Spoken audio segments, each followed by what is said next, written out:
Hi and welcome to Physical Therapy TV. In today's video we are going to discuss rotator cuff impingement, specifically what you can do about it and what the symptoms are if you are struggling with it. Now, why does rotator cuff impingement occur? Typically it can be because of overuse. It can also be because of trauma that leads to inflammation and swelling inside your shoulder, causing impingement. It can be because of rotator cuff weakness, and we're also chronic poor shoulder position. This last one is actually what I really want to mention, because this is one of the leading contributors to a rotator cuff impingement, and causes that pain that you feel when you raise your arm, for example, overhead or maybe out to the side, and you get that sharp jolt of pain, like a deep type of a pain inside the joint. That typically is an impingement. There are specific tests that can be done for shoulder impingement, and a physical therapist or a doctor will be able to show you how to do that. But typically the symptoms, if you are struggling with shoulder impingement, could be pain. Specifically, again, if you raise it usually overhead or externally rotate your arm, you can experience some weakness, maybe even some popping inside your shoulder, and having difficulty sleeping on that shoulder. Typically, the types of shoulder pain, to just give you an idea, if you raise your arm up in specific directions and you can pinpoint the pain in a specific location, that could be an indication of an impingement or a rotator cuff tear. Typically a tendonitis or bursitis would be just palpable tenderness to the shoulder area, whether it be in the front, the middle, or the back.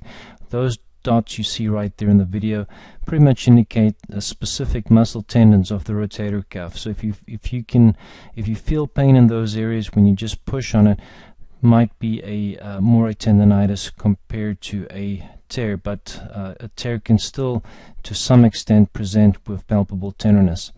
Now, the treatment, there's a couple of things you can do for rotator cuff impingement.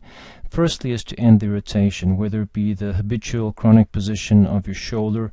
I included this picture specifically to show you where your shoulder is hunched and the arm is sort of jammed up into the shoulder joint. Typically of our lifestyles today, where we sit a lot, we drive, we sit at a desk, our shoulders is in a chronic poor position, and the muscles in the front of the shoulder get short and the muscles in the back get lengthened. Combined with that loss of range of motion, weakness in the muscles occur, which leads to all sorts of shoulder problems, including tendonitis, impingement, and eventually a rotator cuff tear. Exercises that you can do would be a doorway stretch. Very simple. Just as it says, you find a doorway. You can do it at 3 levels with your elbows down, below the shoulders, shoulder height, and also above your shoulders, depending on the pain. Again, you got to clear these exercises with your doctor, but with one leg out in front, one leg extended in the back, you just gently lean into that stretch. Should feel comfortable. You can hold it for about 10 to 20 seconds. You can do that as many times as you want throughout the day. That should start stretching the shoulders back, improving the flexibility of your chest muscles. Another good exercise to work on the strength of those muscles that pull the shoulder back and put it in a better position would be an elastic band external rotation. Just find an elastic band, tuck your elbows into your sides, and just gently pull both arms out to the side. You can do that 10 to 20 times, 2 to 3 sets, a couple times a day. Over time, those 2 exercises can definitely help for a rotator cuff impingement. We do offer some more helpful tips. You can check out the link below this video or go to theshoulderreport.com. We have some free tips and information for you there. Again, thank you so much for watching, and we'll speak to you soon.